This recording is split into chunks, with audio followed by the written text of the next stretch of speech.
이렇게 준비해 주시면 감사하겠습니다. 2주 동안 우리가 뵙지 못했는데 오랜만에 뵈니까 더 반갑네요. 그죠? 우리 옆에 있는 분들하고 한번 눈으로라도 인사하도록 하겠습니다. 예, 감사합니다. 우리가 지난 한 달 동안 말이죠. 하나님의 말씀을 상고해 보았는데 특별히 예수님이 우리에게 주신 비유들을 살펴보았습니다. 성경에 나와 있는 비유들의 대부분은 하나님의 나라에 관한 것입니다. 특별히 마태복음 13장에는 그게 모여져 있습니다. 그래서 하나님의 나라가 어떠한가, 이제 말씀드렸던 것처럼 예수님은 겨자씨처럼 어쩌면 작은 그런 존재였습니다. 하나님의 나라는 말이죠, 겨자씨처럼 작게 그렇게 시작되어지지만 예수님께서 말씀하시는 거죠. 지금은 비록 작아 보이지만 훗날에 이 나무가 커서 거기에 많은 새들이 깃들이는 것처럼 하나님의 나라가 그렇게 성장할 것이다, 이렇게 말씀했고요. 세상에 여러 밭들이 있습니다. 돌밭도 많고 길가도 많고 가시밭도 많은 것 같지만 사실은 옥토에서 더 많은 열매를 맺는 것처럼 지금은 여러 밭들이 그렇게 보이지만 결국은 하나님의 나라가 성장하게 되어질 것이다, 이렇게 이제 말씀을 통해서 비유로 예수님께서 교훈해 주셨습니다. 자, 오늘은 지금까지는 이렇게 천국의 어떤 확장성에 대해서 말씀을 드렸다면 오늘은 이제 천국의 가치에 대해서, 하나님의 나라가 얼마나 가치 있는가, 이제 오늘 보면은 보화를 발견하는 그런 장면이 나옵니다. 어떤 소장농이죠. 소장농이 남의 이제 밭을 이렇게 일굽니다. 근데 하다 보니까 거기에서 진주를 발견하게 되어졌어요. 진주를 발견하고 말이죠, 그걸 그대로 덮었던 게지요. 그리고는 자기 집에 가가지고 말이죠, 온 재산을 다 팔아서 그것을 가지고 그 밭을 사고 그 다음에 그 진주를 캐내었다. 이게 이제 오늘 내용이고, 또 한 가지 비유는 이제 어떤 사람이 역시 이 보화를 이제 뭐 진주 장사했던 모양이죠. 좋은 진주를 발견을 했어요. 그리고 나서 그것을 구하기 위해서 역시 자기 재산을 다 팔아서 그 값진 걸 샀다 하는 내용이고요. 또 하나의 비유가 이어지고 있는데 그물 비유입니다. 그래, 어부가 말이죠, 그물로 고기를 잡았어요. 근데 그 중에서 좋은 고기는 가려내고 나쁜 고기는 버렸다, 이렇게 말씀하고 있습니다. 근데 마지막 비유는 조금 성격이 다른 것 같습니다. 그런데 앞에 있는 두 비유는 역시 가치에 대한 비유이고, 마지막 비유는 이게 천국의 천국의 가치를 말하기보다는 어떻게 보면 이제 하나님께서 심판주로서 마지막에 역시 가치 있는 것을 가려낸다라는 의미가 있습니다. 그래서 우리가 하나님 앞에서 바로 서 있어서 좋은 곡이 되어진다면 그 가치 있는 하나님의 나라에 같이 누리게 되어질 것이지만, 우리가 그렇지 않으면 나쁜 고기처럼 버림을 받게 되어질 것이다, 이런 이제 경고의 말씀이 함께 포함되어 있어요. 오늘 이제 세 가지 비유가 나와 있는데 주로 밭에 감추인 보화의 비유를 우리가 살펴보도록 하겠습니다. 같은 의미로 이렇게 묶여져 있는 것이기 때문에 그렇습니다. 자, 밭에 보화가 감춰져 있는데 그것을 발견했다면 여러분 기분이 어떠시겠어요? 혹시 길 가다가 돈 주워 보신 적 있습니까? 기분 좋으시던가요? 요즘 100원짜리는 허리 아파서 줍지도 않는다고 그래요. 그런데 어쩌다가 지나가는데 말이죠, 10,000원짜리가 좀 흩어져 있다든지 이러면 굉장히 줍고 싶은 그런 마음이 들 거예요. 우리 애가 저번에 한번 그런 얘기를 하더라고요. 길가에서 자기가 가만히 보니까 10,000원짜리가 흩어져 있더래. 그래서 주우려고 했는데 다른 사람 눈치도 보이고 그러고 있는데 눈치 빠른 어떤 사람이 늦게 발견하고 얼른 주워갔는데 그리 아깝더라네. 근데 이게 말이죠, 밭 전체를 차지하고 있을 만큼 혹은 굉장한 양의 그런 보화라면 그러면 다 탐낼만 하지 않겠습니까? 이제 그런 것을 이제 발견한 내용이에요. 근데 이제 우리 생각에는 누가 밭에다가 그렇게 보화를 숨겨놓겠어요? 옛날 우리나라에 한번 그런 적이 있었어요. 기억나세요? 고추밭 사건 모릅니까? 고추밭에다가 누가 막 돈을 엄청 심어놨는데 그게 어디에서 누가 갖다 놓은 건지 아직도 뭐 밝혀지지 않은 걸로 알고 있는데 아마 이렇게 돈 세탁하는 사람들이 갖다 놓은 게 아닐까 뭐 이렇게 추측하고 막 그런 일들이 있었습니다. 이 당시에는 말이죠, 로마 시대입니다. 로마 정복 전쟁을 벌이고 있는데 그때 정복을 하고 이제 밀려 들어오잖아요. 그러면 한번 생각해 보세요. 우리나라도 일제 강점기가 있었습니다. 그때 일본 사람들이 말이죠, 우리말로 대동아 전쟁 할 때 우리나라 거 뭐 다 가져갔어요. 뭐 노꾸루도 이런 거 다 가져갔던 거 기억나시죠? 기억 안 나지? 그때 우린 다 안 살았는데. 그러니까 그리 했다잖아요. 역사적으로 보면 그랬다잖아요. 그래, 그 마산에 가면 어떤 교회, 유명한 교회가 있는데 그 교회에서는 교회 종이 있잖아요. 교회 종. 그때는 교회 종을 다 이렇게 쓸어가 버렸답니다. 그것도 전부 다 전쟁 무기로 사용하려고. 그런데 그걸 말이죠, 그 교회 장로님인가 하는 분이 교회 종을 전쟁 도구로 쓸 수 있냐? 이건 절대 빼앗겨서는 안 된다. 교회 마당에다 파가지고 숨겨놨대요. 그래서 나중에 전쟁 끝나고 나서 그걸 꺼냈어요. 그래서 그게 좀 가치가 있다. 이래가지고 이제 사람들이 알려지기도 하고 그런 경우가 있습니다. 그러니까 전쟁이 나면 와가지고 자기들이 다 뭐 좋은 것은 가져가 버리잖아요. 그러니까 그거 안 뺏기려면 어떻게 해야 돼요? 땅 파가지고 묻어놔야 돼요. 그래서 녹그릇 안 뺏기려고 어떤 사람은 아궁이 파가지고 속에 묻어놨다 뭐 이런 얘기 저희 고향에서 제가 들은 기억이 있습니다. 아마 그런 것 같습니다. 로마 시대 때. 그러니까 없은 얘기를 예수님이 지어내는 경우보다는 있음직한 얘기, 그리고 당시에 경험했던 이야기들을 소재로 사용하는 경우가 많습니다. 이제 실제로 이런 얘기가 있어요. 카시아 왕이라고 하는 사람이 있는데 이 사람이 알렉산더 대왕 옆에서 자기 나라 백성이 와가지고 말이죠, 재판을 하는 거예요. 근데 그 재판의 내용이 어떤 거냐면 두 사람이 와가지고 서로 자기 게 아니라고 서로 다퉈요. 어떤 게 자기 게 아니라고 얘기를 했냐면 밭이 있는데 그 밭에 보화가 있었어요. 오늘 이 성경처럼 말이죠, 보화가 있었는데 그 밭을 판 사람은 나는 밭과 함께 보화도 팔았다. 그러니까 당신이 샀으니까 이거 당신 거예요. 진짜 착하죠. 근데 이 산 사람은 뭐라고 얘기를 하냐면 나는 밭만 샀지 보화를 산 건 아니다. 보화는 당신 거예요. 가져가시오. 이랬단 말이에요. 야, 세상에 이러면 싸울 일이 뭐가 있겠어. 그죠? 이 두 사람이 이렇게 싸우고 있는데 왕이 말이죠, 이거 난감하단 말이야. 서로 자기 거 아니라고 그러는데 어떻게 해야 될까 싶어가지고 두 사람한테 물었어요. 혹시 홍기에 차 있는 자녀들이 있냐? 그러니까 마침 한 집에는 아들이 있고 한 집에는 딸이 있는 거예요. 그래서 그러면 둘 다 결혼을 시켜라. 결혼을 시키고 여기에 있는 보화는 그 결혼한 신혼부부에게 줘라. 이렇게 판결을 끝냈어요. 근데 옆에서 지켜보고 있던 알렉산더가 웃는단 말이지. 왜 웃습니까? 그렇게 얘기를 했더니 나 같으면 둘 다 죽이고 내가 차지했겠다. 이렇게 얘기를 했다는 거예요. 그러니까 실제로 아마 이런 일들이 그 당시에 있었던가 봐요. 그래 이제 우리 유대인 역사가 요세푸스 그 기록에 의하면 이런 얘기들을 많이 기록해 놓고 있다고 그렇게 합니다. 이런 일이 있었어요. 자, 그러면 여러분 같으면 이런 일이 실제로 있었어. 내가 밭을 샀어. 밭을 이렇게 읽었어. 근데 그 안에 보화가 있었어. 그러면 이거 어떻게 해야 될까요? 내가 그 밭 사가지고 내가 가져도 될까요? 경찰에 신고해야 돼요. 범죄에 사용된 돈일 수 있어요. 네, 경찰에 신고해야 되는데 이 사람 경찰에 신고하지도 않고 말이지. 그리고 주인한테 얘기하지도 않고 말이지. 몰래 가가지고 그거 딱 사가지고 다 자기 몫으로 해버렸어. 그래서 어떤 사람들은 이 비유를 보면서 야, 이 소장로는 윤리적으로 아주 못된 사람이다. 나쁜 사람이다. 이렇게 얘기하는 사람이 있어요. 이제 비유를 잘 못 보는 겁니다. 이 비유에서 말씀하고자 하는 것은 이 사람이 말이죠, 그것의 보화의 가치를 알아봤느냐 알아보지 않았느냐 하는 거기에 초점이 있습니다. 그리고 그 가치, 그 소중한 가치를 자기가 취하기 위해서 어떤 노력을 했느냐, 이제 이 부분에 초점이 맞춰져 있습니다. 그러니까 뭐 현대 법을 갖다 들이대면서 말이지, 아, 이 사람 범죄자다, 뭐 이래 얘기하면 안 돼요. 그거는 예수님 말하고자 하는 것을 그 의도를 잘못 파악하고 있는 겁니다. 여러분이 지금까지 살아오면서 정말 가치 있는 사람을 이렇게 만나보신 적이 있습니까? 내가 이 사람을 만나면 너무 잘했다. 어떤 존재를 만났는데 그 존재를 내가 만나보니까 이만큼 귀중하고 소중한 사람이 없는데 내가 이런 사람을 만났구나. 그런 사람 있으세요? 네, 다 저를 쳐다보시는군요.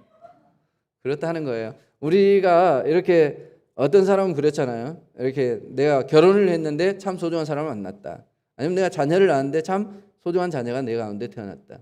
우리가 예수님을 믿어요. 그러니까 예수님을 믿는 사람은 누구라도 이 소중한 가치가 예수님이 되어질 수 있는 거죠. 그래서 오늘 본문은 여기서 보아는 하나님의 나라에 대한 이야기라고 이제 예수님이 말씀하고 계시는데, 하나님의 나라일 수도 있지만 우리가 더 좀 확장하자면 예수 그리스도라는 존재일 수도 있고요, 복음이라고 하는 가치일 수도 있습니다. 그렇게 한다고 해서 그렇게 틀리지는 않겠다, 이런 생각이 들어요. 그래, 하나님의 나라를 우리가 이렇게 소중한 것들을 발견하게 되어졌을 때, 그럴 때 말이죠, 우리에게 무엇이 필요하냐? 결단이 필요합니다. 어떤 것들을 발견할 때 그것을 소유하기 위해서는 결단이 필요한 것이죠. 근데 이게 얼마나 가치 있는 거였는지 말이죠, 가서 한 번 가져오고 또 한 번 가져오고 이럴 수 있는 게 아니었던 거예요. 네, 여러분들이 한번 생각해 보세요. 어떤 보화를 발견했어요. 근데 이게 다 가치 있는 거야. 그러면 말이죠, 보통의 경우는 우리가 무엇을 주워올 때 어때요? 다 가져올 수 없으면 그중에서 제일 나은 거 먼저 들고 와요. 그렇죠? 그런데 이 보화는 너무 가치 있는 거였기 때문에 이 사람이 생각할 때 이걸 한 번씩 주워 나를 수 있는 게 아니고 통째로 가져와야 되는 그런 종류의 것이었다는 것을 우리가 짐작할 수 있습니다. 하나님의 나라는 그런 것입니다. 우리가 알고 있는 복음도 그런 것이고 예수 그리스도도 그렇습니다. 여러분, 복음 가운데서 잘 생각해 보세요. 하나님의 말씀이 있는데 그 말씀 가운데 어떤 것은 소중해요. 그래서 먼저 취해야 되고, 어떤 것은 좀 덜 소중해요. 그래서 나중에 취해야 되고, 그런 게 있습니까? 이게 통째로 다 소중한 거예요. 하나님의 나라에 대해서 한번 생각해 보세요. 우리가 이제 하나님의 나라를 장소적인 개념을 가지고 있지 않는 분들이 계시는데, 그래서 우리가 생각할 때 어떤 장소가 없을 거다, 우리가 생각하는 그런 장소적인 개념이 아닐 거다, 이렇게 생각하는 사람이 있는데, 성경에 보면 그게 장소적인 개념도 있어요. 이 장소적으로 한번 생각해 보세요. 천국이 요만하다, 예를 들자면, 그럼 여러분은 그 천국 중에 어떤 거 가지시겠어요? 다 가지고 싶지, 그죠? 한 모퉁이만 가질 수 없는 거잖아. 그러니까 하나님 모퉁이만 가지고요, 다음에 여유가 되면 좀 더 가질게요, 이게 아니라 통째로 가지고 싶은 겁니다. 그래서 그는 이걸 조금씩 가져오지 않고 통째로 그것을 가지려는 그런 마음을 가졌던 거죠. 우리가 하나님의 나라에 대해서, 예수 그리스도에 대해서, 복음에 대해서, 정말 소중한 가치에 대해서는 통째로 가지려고 하는 이런 마음들이 우리 가운데 필요한데, 이 사람은 그런 마음을 가지고 있었습니다. 그렇게 해서 그 다음에 그것을 소유하려고 하는데 자기의 능력으로 안 되는 거예요. 마찬가지잖아요. 우리가 구원을 소유하려고 하는데 우리의 능력으로 돼요? 안 되잖아요. 우리가 천국을 우리의 능력으로 소유할 수 있어요? 안 되잖아요. 그런데 여기에서 우리가 볼 수 있는 건 이 사람은 최선을 다했다는 겁니다. 자기가 할 수 있는 한 다 했다. 그래서 뭘 했느냐? 그 소중한 가치를 소유하기 위해서 자기의 것을 포기하기 시작했습니다. 자기의 재산을 포기하고요, 그리고 자기의 집을 포기하고요, 어쩌면 자기의 가족을 포기한 겁니다. 모든 것을 다 팔고 그 다음에 그것을 산 다음에 이제 회복을 했겠죠. 우리가 어떤 가치를 얻기 위해서, 그것을 얻기 위해서는 뭔가 대가를 지불해야 됩니다. 그 대가를 지불하는 것은 사실은 포기하는 거고 희생하는 것입니다. 여러분은 하나님의 나라를 소유하기 위해서, 예수 그리스도를 소유하기 위해서, 구원을 소유하기 위해서 무엇을 포기할 수 있습니까? 이 사람이 가장 먼저 뭘 포기했을까요? 자기가 가지고 있는 돈을 얼마 안 되지만 모았을 거예요. 여러분, 돈 많은 사람이 말이죠, 그 중에 일부를 떼는 것은 그렇게 어렵지 않아요. 근데 이 사람 소장농 할 정도로 가난한 사람이었다고 생각해 보세요. 자기가 가지고 있는 돈 굉장히 소중할 거예요. 근데 그걸 말이죠, 그는 그 밭을 사기 위해서 아낌없이 지불을 했습니다.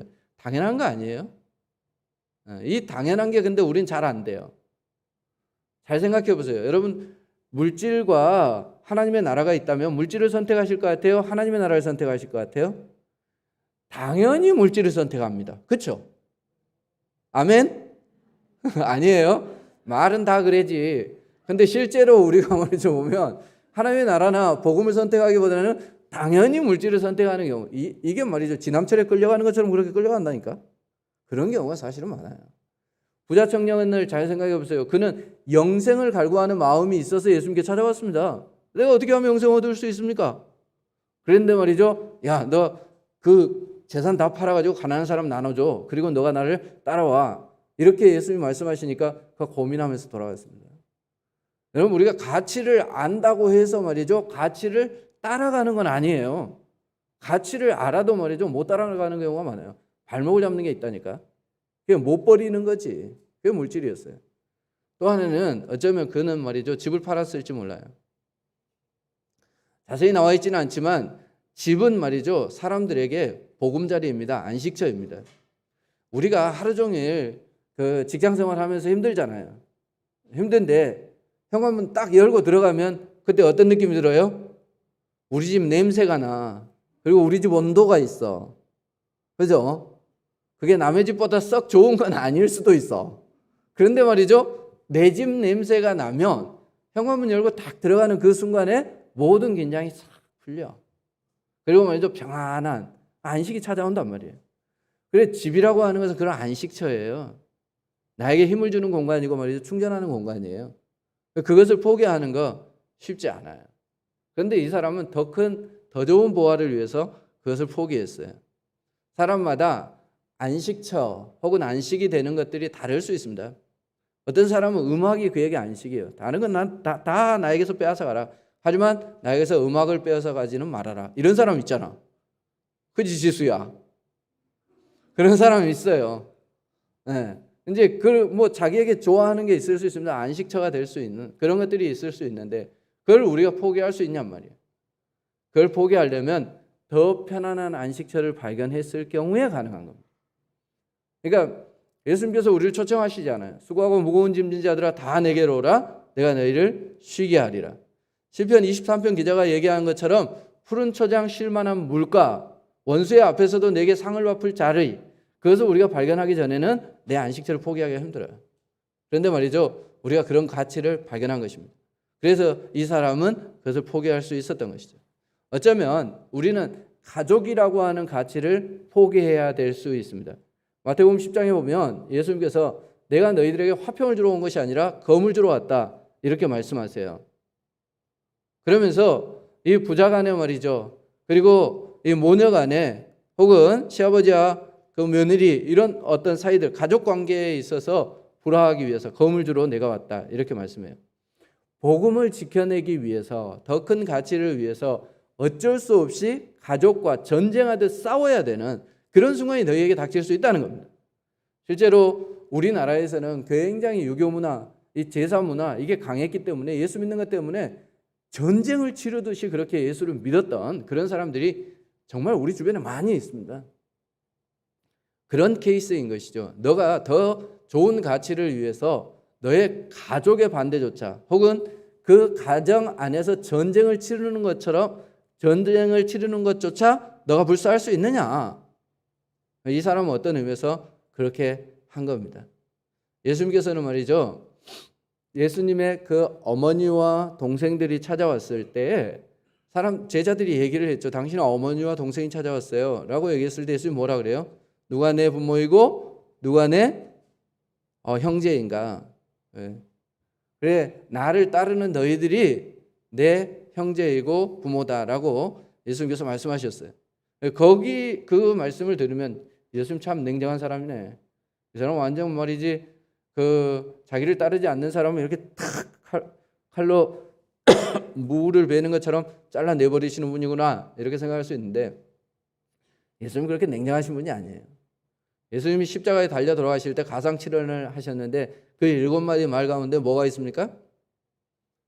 요한에게 말이죠, 요한아 봐라, 옆에 있는 이분이 네 어머니다. 이제 내가 죽으면 네가 돌봐야 될 분이 누구냐? 우리 어머니 마리아 네가 돌봐야 된다. 그럼 예수님 동생들이 없었어요? 있었어요. 남동생이 없었어요? 성경에 보면 적어도 4명이 있어요. 그러니까 이 동생들이 있는데도 불구하고 말이죠, 그 동생들이 자기 어머니 이렇게 보필하면 되잖아요. 그런데도 불구하고 예수님이 요한에게 특별히 부탁할 만큼 어머니에 대한 애정이 아주 강했습니다. 그래, 그 예수님은 어떤 원리를 말씀하고 계시는 거죠. 이렇게 우리에게 말이죠, 소중한 것들이 있습니다. 물질이 있을 수 있고, 또 어떻게 보면 우리의 안식이 되어질 그런 어떤 장소나 혹은 물건들, 혹은 그런 요소들이 우리에게 있을 수 있습니다. 어쩌면 가장 소중한 이 혈육으로 묶여진 가족이 되어질 수 있습니다. 근데 우리가 이런 것들을 포기하고 더 큰 가치를 얻을 수 있는가? 이제 대표적인 케이스가 아브라함 같은 경우죠. 하나님이 아브라함을 부를 때에 뭘 떠나라고 얘기를 해요? 본토 친척 아비 집을 떠나라고 합니다. 그럼 이거 할 수 있어요. 사람이 나이가 들면 말이죠, 다 자기 아버지도 떠나고 말이죠, 고향도 떠나고 자기 직장 찾아서 자기 사랑 찾아서 갈 수 있습니다. 이제 아브라함은 그렇게 떠났습니다. 그런데 이 아브라함에게 말이죠, 하나님께서 창세기 20장에 보면 그 아들 이삭을 바치라고 말씀하세요. 그것도 번제로 바쳐라 이렇게 말씀하세요. 여러분, 아버지를 포기하기가 쉽겠습니까? 아들을 포기하기가 쉽겠습니까? 어려운 문제죠. 근데 대부분은 자식을 포기하기가 어려워요. 아브라함에게 이 이삭은 얼마나 특별한 아들입니까? 그런데 아브라함이 말이죠, 하나님께 부름을 받고 이제 세월이 지나고 나서 그가 깨달았던 겁니다. 내가 지키고 싶어도 아버지와 이 고향을 떠나야 되는 순간이 있을 수 있더라. 자기가 말이죠, 혈혈 단신 고향에서 떠나올 때 자기의 자식 같은 조카 롯을 데리고 나왔습니다. 그런데 말이죠, 그 조카도 어쩔 수 없이 헤어져야 되는 그런 순간을 맞이했습니다. 그래, 자기가 이렇게 살아오면서 느낀 거죠. 자기 아내를 자기가 지키려고 했다가 빼앗긴 이런 경험들도 있고요. 그래서 어쩌면 아브라함은 내가 내 가족을 지킬 수 있는 그런 힘이 없구나. 하나님께서 허락해 주시지 아니하시고 회복시켜 주시지 아니하시면 안 되는구나 하는 것을 그는 깨달았을지 몰라요. 그래, 아브라함은 말이죠, 그 이삭을 바치라고 했을 때 성경에서 적어도 고민하는 장면이 등장하지 않습니다. 물론 성경이 모든 걸 다 기록하고 있지는 않아요. 하지만 그 고민하는 장면 없이 말이죠, 이 이삭을 바치러 가는 것을 우리가 볼 수 있습니다. 그때 하나님께서 뭐라고 말씀하세요? 내가 이제야 나를 사랑하는 줄 아노라 이렇게 말씀하십니다. 그러니까 하나님을 그가 얼마나 사랑했는가 하는 것을 보여주는데 아들을 포기할 만큼 사랑했다. 여러분 가슴에 손을 얹고 한번 생각해 보세요. 사랑하는 여러분의 아들과 딸을 포기할 만큼 하나님을 사랑하십니까? 질문이었는데 사랑하십니까? 와, 옆에 있는 딸들 너무 실망하지 마세요. 전 잘 안 될 것 같아요. 그런데 정말 소중한 보화를 발견했다면 그럴 수 있어요. 히브리서는 이 아브라함의 이 행동에 대해서 하나님께서 죽었다 할지라도 다시 살릴 것에 대한 믿음이 있었기 때문에 아브라함이 이 일을 결단했다라고 말씀하고 있습니다. 아브라함은 그런 믿음이 있었어요. 하나님 데려가면 또 주시든지 아니면 어쩌면 다시 살려내실 능력이 있으신 분이라고 하는 것을 아브라함은 믿었던 거죠. 그래서 그는 이 자기의 소중한 아들을 하나님께 바칠 수 있었던 겁니다. 이런 포기가 있어야 돼요. 이런 포기가 있어야지 보화를 우리가 취할 수 있는 것입니다. 그래서 하나님의 나라는 그저 우리가 말하는 것처럼 너무 쉽게 믿음으로 가지라고 얘기를 하는데, 이 믿음이라고 하는 것, 이것은 단순히 나 예수님 믿어 이런 단순한 게 아니라는 얘기예요. 이 믿음을 가지기 위해서 우리에게 필요한 것은 이런 보화를 얻기 위해서 자기의 말이죠, 집을 팔고 재산을 팔고, 어쩌면 자식이 있었으면 그 자식을 말이죠, 노예로 팔더라도 돈을 마련해야 되는 그런 어떤 결단이 필요한 것이죠. 진주를 발견하는 그 뒤에 보면, 좋은 진주 발견하는 것을 보면 이거 우연히 있었어요. 우연히. 이 사람이 이제 우연히 진주를 발견했어요. 우리가 이제 예수라고 하는 보화를 발견할 때도 사실은 마찬가지잖아요. 우리가 작정하고 무엇을 찾는 경우도 있지만, 사실 이 밭에서 보화를 발견한 경우도 그렇고 진주를 발견한 경우도, 우리가 예수님을 만나는 경우도 복음의 진리를 아는 경우도 사실은 대부분 우연히 이루어지는 겁니다. 근데 이제 그렇게 우연히 이루어지는 상황에서 말이죠, 지금까지 내가 쭉 생각해 왔던 게 아니라 어느 날 갑자기 그 가치를 발견했어요. 그런데 말이죠, 그것을 위해서 무엇을 포기한다는 거, 그가 쉽지 않습니다. 그것은 확신이 있을 때만 가능해요. 그렇지 않으면 그건 모험이 되어질 수 있습니다. 용연향이라고 여러분 들어보셨어요? 뭔지 모르세요? 그 향유고래 아시죠? 잘 몰라도 들어는 보셨죠? 그 수컷이 말이죠, 응가를 하면은 그게 모여가지고 딱딱하게 굳는다네. 그 돌멩이를 보고 용연향이라고 하는데, 그게 말이죠, 그리 냄새가 난답니다. 독하대. 근데 시간이 지나고 나서 아주 향기가 좋아진대. 그 가치가 얼마나 높냐 하면 말이죠, 금값 정도 돼요. 근데 얘들이 크게 싸버리고 나면은 이거 막 80kg짜리 이런 게 있다네. 왜 이제 태국이나 뭐 어디 수단 뭐 이런 데서 발견된 게 기사로 작년에도 그 기사가 하나 올라왔어요. 태국 어부 그 사람 한 달 동안 자기가 그 어부 해가지고 버는 돈이 15,000원 정도 수입이 생긴다네. 근데 이 사람이 한 15억 정도 수입이 생겼어요. 30kg짜리를 발견했다. 30kg에 15억. 놀라지도 않네. 그냥 가다가 이 사람 주순 거야. 바닷가에서 돌멩이 하나 주순 거야. 근데 그 돌멩이가 말이죠 이렇게 비싼 거야. 어떤 사람 80kg 주셨대. 80kg. 80kg 얼마면 사겠어요? 35억. 놀라지도 않네. 하여튼 이제 이 사람은 그 가치를 안 거죠. 그럼 한번 생각해보세요. 80kg야. 돌멩이 하나, 냄새나는 돌멩이 하나 주셨어. 자, 이거 여러분 들고 오시겠어요? 안 들고 오시겠어요? 80kg면 제 몸무게예요. 이거 어떻게 들고 와? 그런데도 말이죠. 이 가치를 아는 사람은 내가 허리가 나가도 들고 가리라. 이리 안 하겠어요. 전에 제가 그 한 교회에 있었을 때 그 교회 집사님 한 분이 수석하시는 분이 있으셨어요. 와, 그 집에는 벽이 뭐 공간이 없어. 전부 다 돌멩이에요, 돌멩이. 제가 볼 때 뭐 다 똑같은 돌멩이인데. 근데 그 돌멩이 가치가 우리가 보는 거하고 다르더라고. 저는 막 모양이 희귀하게 생긴 게 이런 게 좋은 건 줄 알았는데 그분은 제일 좋은 돌멩이가 뭡니까? 이랬더니 만약에 그 구슬처럼 동그란 거 있죠. 구슬처럼 동그랗고 그게 완전 새까만 색이면 그게 최고의 가치라고 자기는 생각하는데 이유가 뭡니까? 그러니까 수석은 자연이 만들어낸 작품인데 그렇게 만들어질 수가 없다네. 잘 한번 생각해 보세요. 돌멩이가 굴러가지고 이렇게 동그랗게 되겠어요. 그게 되기가 힘들대요. 그래서 그런 게 만약 있다. 그건 최고의 수석이다. 이렇게 얘기를 하더라고요. 그래서 이제 제가 물었죠. 우리는 그 가치가 얼마나 되는지를 알려면 모르잖아. 그러니까 얼마나 합니까? 라고 물어봐야 되는 거잖아. 근데 세상에 한 요만한 돌멩이 하나 서 있는데 목사님 이건 한 1,000만 원쯤 될걸요? 이러더라고. 아무것도 없어. 그냥 돌멩이요. 근데 그게 말이죠. 한 1,000만 원쯤 될 거래. 근데 그 옆에 정말 큰 게 있어요. 그래, 이건 얼마예요? 그러니까 돈을 줘도 안 팔아요. 이러더라고. 그래 보니까 굉장히 무거워요. 이분이 한 60대 됐는데 그래서 제가 물었어요. 집사님 이거 어디서 가져왔어요? 그러니까 자기가 다니는 이 강이 보통 그렇게 좀 나오는 강들이 있답니다. 거기에 가서 가져왔대요. 그럼 강까지 차가 들어가요? 그랬더니 안 들어간다는 거야. 그럼 이거 어떻게 들고 왔어요? 이 무거운 걸? 그랬더니 자기가 딱 볼 때 이 돌멩이가 가치가 있다라는 생각이 들면 그때부터 그게 가벼워진다네. 그래서 힘이 막 불끈 솟는답니다. 그래 그것을 말이죠 메고 그 차 있는 데까지 막 낑낑거리면서 올라온대요. 근데 그거 올라오면서 힘든 게 아니라 막 너무 좋다네. 그거 막 발견해 너무 좋대요.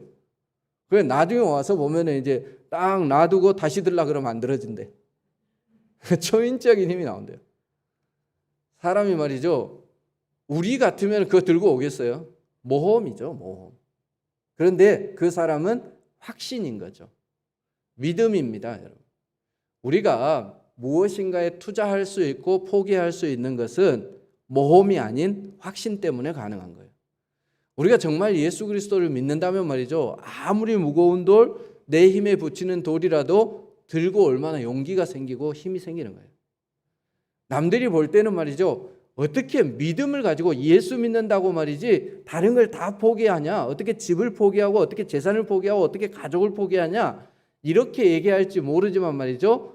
확신이 있는 사람은 할 수 있다는 얘기예요. 이게 이제 오늘 성경이 우리에게 가르쳐주고 있는 비유의 말씀입니다. 하나님의 가치를 깨닫는 사람, 하나님의 나라와 예수 그리스도와 구원의 가치를 깨닫는 사람, 그 사람은 무엇이라도 다 포기할 수 있다. 그러니까 하나님의 나라가 확장되지 않을 수 없다. 어떤 권사님이 그런 얘기를 해요. 이분은 아주 전도를 열심히 하는 분인데 그분한테 이렇게 물었어요. 어떻게 이렇게 열심히 하세요? 이랬더니 자기는 확신이 있다는 거예요. 그러니까 어떤 확신이냐고 물었더니 저 사람이 예수님을 제대로 알게 되면 안 믿을 수밖에 없다는 그런 확신이 있다는 거예요. 어떻게 예수님을 제대로 알고 안 믿을 수 있냐는 거야. 그러니까 자기는 그 사람한테 예수님이 정말 좋은 분이다 하는 것을 알려주려고 노력한다는 겁니다. 그럼 뭐 그 사람은 떠날 수 없다는 거죠. 가치인 거죠. 그래서 열심히 쫓아가요. 장사하는 집에도 쫓아가고. 그래 가가지고 예수님이 얼마나 소중한지 그 사람이 깨달을 수 있도록 해준다. 이런 얘기를 하더라고요. 여러분, 믿음입니다. 우리가 믿음이라고 하는 것은 단순히 그래요, 믿어요 이 정도가 아니라니까요.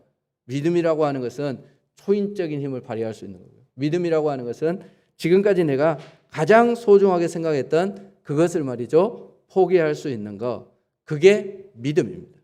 그런 믿음으로 여러분들이 천국을 소유하시기를 바랍니다. 자, 어떤 가치는 그것에 얼마만큼의 대가를 지불했는가를 보면 그것이 얼마나 가치 있는가 하는 것을 알 수 있어요. 그런 의미에서 말이죠, 우리가 얻는 하나님의 나라 구원의 가치는 얼마나 클까요? 하나님께서 당신의 몸을 지불할 만큼 커요. 예수님은 한 생명이 가치가 얼마나 된다고 말씀하셨어요? 한 생명이 천하보다 크다라고 말씀하셨어요.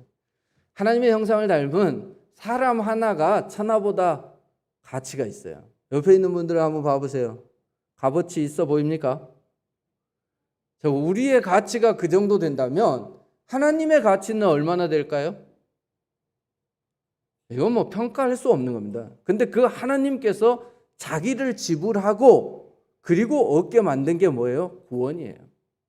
구원은 그냥 아무것도 아닌 게 아니에요. 그냥 믿기만 하면 얻는 거야. 이게 아니에요. 구원의 가치라고 하는 것, 그래서 우리가 소유하게 되는 그 하나님의 나라의 가치라고 하는 것은 말이죠, 하나님 당신을 지불할 수 있을 만한, 대한민국의 땅을 돈 주고 살려면 얼마나 줘야 될 것 같습니까? 살라고 생각도 못 해봐서 우리가 몰라, 그죠? 엄청날 거예요. 우리가 말이죠, 주차장 하나만 살라고 해도 몇 억씩 달라고 이런 판에 광주 전체를 사는 것도 아니고 월산동만 산다고 생각해 보세요. 얼마나 많겠어. 그러면 여러분은 하나님하고 월산동하고 바꾸시겠습니까? 예? 미쳤지. 월산동이 훨씬 비싸지. 얼마나 좋아. 평생 행복하게 살 수 있어요. 건물만 가지고 있어도 하나님 위에 말이지 건물주라고 얘기하는데, 창조주 위에 건물주, 조물주 위에 건물주. 이 땅을 다 가지고 있다고 생각해봐. 그런데 말이죠, 아닌 거죠. 이 땅은 하나님께서 창조하실 능력을 가지고 계신 거예요. 그럼 정말 가치를 안다면 우리가 하나님을 선택해야 되겠어요? 아니면 땅을 선택해야 되겠어요? 땅을 선택하지 뭐. 대부분 그런다니까. 이게 얼마나 어리석은 거예요. 우리가 보화를 모르는 거죠. 구원의 가치를 모른다라고 하는 겁니다. 여러분들이 이제 하나님의 나라의 가치, 구원의 가치를 제대로 발견할 수 있기를 바랍니다.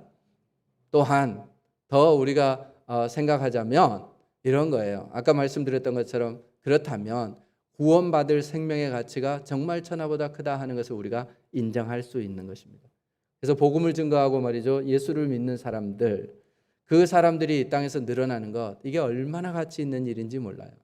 내가 땅덩어리 하나 소유하는 것, 아파트 하나 말이 당첨돼 가지고 너무너무 좋아서 춤추는 것, 그것보다 우리는 어쩌면 한 생명을 얻는 그것이 너무너무 기뻐서 춤출 수 있는 그 가치를 아는 그런 사람이 되어질 수 있어야 합니다.